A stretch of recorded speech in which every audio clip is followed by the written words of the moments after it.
बिस्मिल्लाहिर्रहमानिर्रहीम। हदायत का ये सफ़र मुसलसल दिल को संवारता जा रहा है।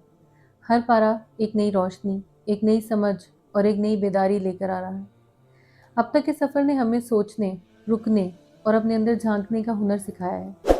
और आज इसी खामोश मगर गहरे रूहानी बहाव के साथ हम दाखिल हो रहे हैं कुरान पाक के 12वें पारे में। आइए दिल को हाजिर करें, खुद को सुनने के लिए नहीं, समझने के लिए तैयार करें और इस पैगाम के साथ जुड़ जाएं जो इंसान को अंधेरे से रोशनी की तरफ बुलाता है। इस पारे में सूरह हूद की आयत 6 से इख्तिताम तक है और सूरह यूसुफ की इब्तिदाई 52 आयत हैं। नबी करीम सल्लल्लाहु अलैहि वसल्लम ने सूरह हूद के बारे में फरमाया, मुझे हूद और इस जैसी दूसरी सूरतों ने बूढ़ा कर दिया, क्योंकि इस सूरत में कसरत से पिछले अंबिया की कौमों और उनके ऊपर आए अजाब का जिक्र किया गया है। इस पारे का आगाज़ अल्लाह की कुदरत की निशानियों के ज़िक्र से हुआ। अल्लाह की सिफ़त रज़ाकियत और इल्म कामिल का ज़िक्र हुआ और फिर तख्लीक का ज़िक्र किया गया। अल्लाह ताला ने ये कायनात 6 दिन में पैदा की। उसने सब इंसानों और हैवानों की तकदीर लिख रखी है और सब कुछ उसके इल्म में है। तख्लीक आदम का मकसद आजमाइश है। इसके बाद कुफ़ार के बातिल ख़यालात का इनकार किया गया और अजाब से डराया गया। बताया गया कि इंसान ज़्यादातर नाशुक्रे और मुतकब्बर होते हैं। इससे वो लोग मुस्तस्ना हैं जो सब्र करते हैं और तकलीफ़ में भी शुक्र करते हैं। नबी करीम सल्लल्लाहु अलैहि वसल्लम को तसल्ली दी गई, गोया कि आपके पास मादी वसाइल नहीं हैं, लेकिन अल्लाह ने जो मुकाम आपको दिया है उस पर नज़र रखें, उनकी बातों से अफसुर्दा मत हो। इस सूरत में अल्लाह ताला ने मुनकरीन को चैलेंज किया कि अगर तुम समझते हो कि ये कुरान पैगंबर का बनाया हुआ है तो तुम भी एक बना लो, जिससे मदद लेना चाहो ले लो। और फिर कुरान का इनकार करने वालों का दर्दनाक अंजाम भी बता दिया गया। वाज़ेह कर दिया गया कि जो दुनिया की जीनत चाहता है उसे दुनिया दे दी जाती है। ऐसे लोगों के लिए आखिरत में सवाए आग के कुछ नहीं होगा।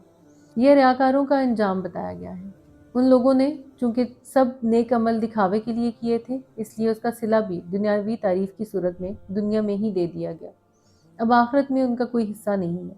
जो लोग अल्लाह की राह से रोकते हैं, दूसरों को गुमराह करते हैं और दीन में मन घड़त बातें शामिल करते हैं, उनका भी दर्दनाक अजाब होगा। इनको दुगना अजाब होगा, खुद गुमराह होने का और दूसरों को गुमराह करने का। नेक साले अमल करने वालों और खशियत इलाही से गड़गड़ाने वालों के लिए ही जन्नत है। इन दोनों फरीकों के हालात मिसालों से भी समझाए गए। इसके बाद तफसील से अम्बिया अलैहिस्सलाम के किस्से बयान किए गए। सबसे पहले नूह अलैहिस्सलाम और उनकी कौम का जिक्र किया गया। ये अपनी सरकशी के सबब तूफ़ान के ज़रिए हलाक किए गए। नूह अलैहिस्सलाम के किस्से में सब्र का पहलू बहुत नुमाया है। उन्होंने 950 साल तबलीग की। इसके बाद उनकी कौम के ऊपर अजाब नाजिल हुआ। फिर हूद अलैहिस्सलाम और उनकी कौम का जिक्र किया गया कि उन्होंने भी हक को न सुना, अपनी कुव्वत के जोम में रहे, चुनाचे अल्लाह के आगे बेहकीकत हो गए। कौम आद के बाद कौम समूद की सरकशी का जिक्र है। वो भी बिलाकर अजाब से दो चार हुए। इसके बाद इब्राहीम अलैहिस्सलाम का वाक़या बयान किया गया। जब फरिश्ते उनके घर आए तो उन्होंने किस तरह उनकी मेहमान नवाजी की। फरिश्तों ने उनको बुढ़ापे में औलाद की खुशखबरी सुनाई। बुढ़ापे में औलाद की खुशखबरी से साबित हुआ कि अल्लाह को असबाब की ज़रूरत नहीं है। उसके अहकाम और कामों में तअज्जुब नहीं करना चाहिए। इब्राहीम अलैहिस्सलाम का हुक्म, अल्लाह के सामने उनका गिड़गिड़ाना और उसकी तरफ रुजू करना काबिल तकलीद खूबियाँ हैं। इसके बाद कौम लूत की फहाशी और खुली बेहयाई का जिक्र है।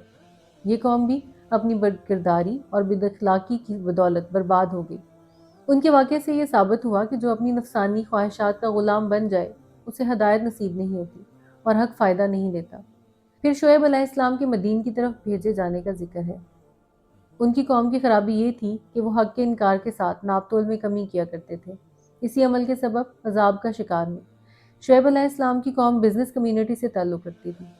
चुनाचे आपने अपनी कौम को इबादत और बिजनेस में फेयर डीलिंग का हुक्म दिया। तिजारत में नाहक नफ़ा हासिल करना जायज़ नहीं, इंसाफ के साथ लेन देन मतलूब है।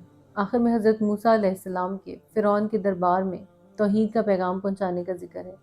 अम्बिया अलैहिस्सलाम के इन वाक़यात में बहुत सी नसीहतें पोशीदा हैं। तमाम अम्बिया की अक़वाम ने उनके पैगाम से ज़्यादा उनके सोशल स्टेटस और मालो दौलत पर नज़र की और इस बिना पे तकब्बुर किया कि उनका साथ गरीब लोग देते हैं। नबी हमेशा अपनी कौम का खैर ख्वाह होता है, इसलिए अजर और सिला की तमन्ना नहीं करता। हर नबी ने अपनी कौम से यही कहा कि मेरा अजर اللہ کے پاس ہے، میں تم سے کوئی صلہ نہیں چاہتا۔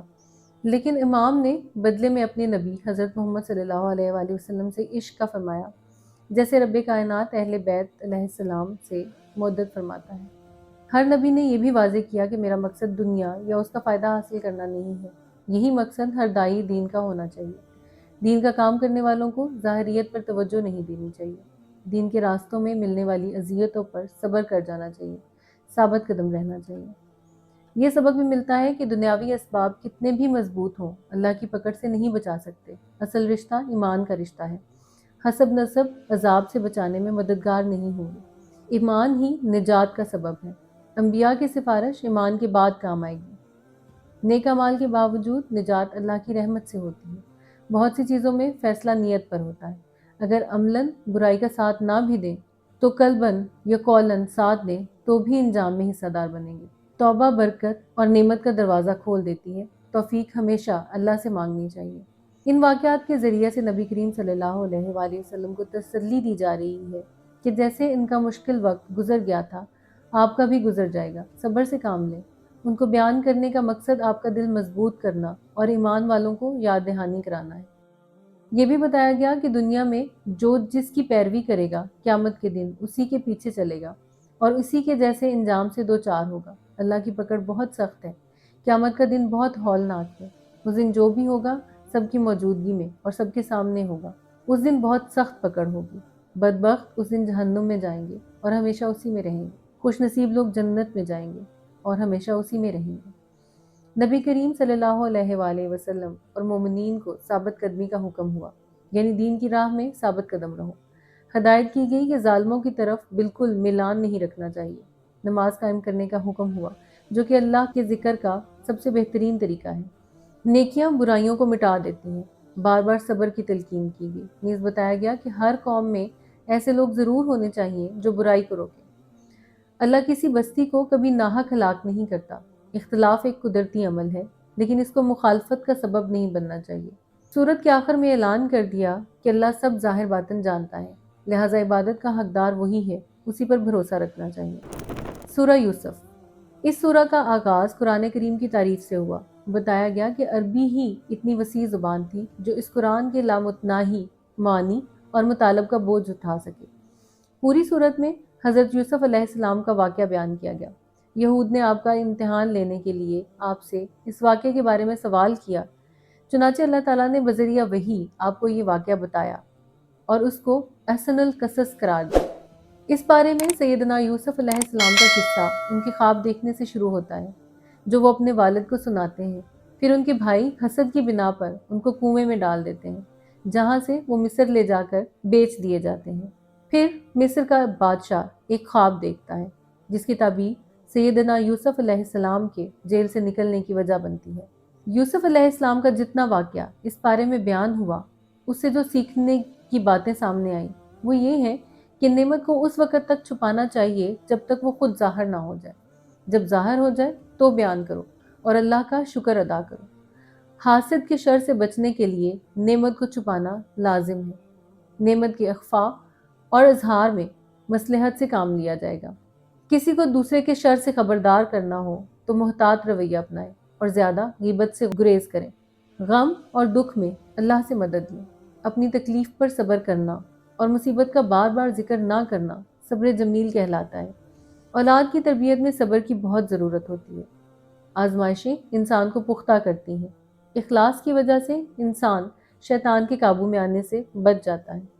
اللہ اپنے مخلص بندوں کی ہر حال میں حفاظت کرتا ہے۔ یوسف علیہ السلام نے گناہ کے مقابلے میں آزمائش اور سختی کو ترجیح دی، جو کہ قابل تقلید ہے۔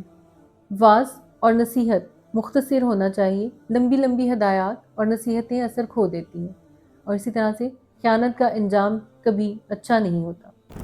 یوں قرآن پاک کے 12ویں پارے کی روشنی ہمارے دلوں سے گزری۔ صبر کی لطافت، امید کی طاقت، بھروسے کی گہرائی ہمیں ایک نئی کیفیت میں لے آئی ہے۔ قرآن انسان کو صرف معلومات نہیں دیتا، وہ انسان کے اندر برداشت پیدا کرتا ہے، نظر بدلتا ہے اور دل کو مضبوط بناتا ہے۔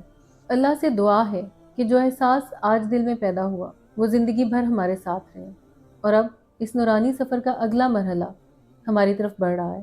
انشاءاللہ اگلی منزل ہے قرآن پاک کا 13واں پارہ. تب تک کے لیے اللہ حافظ.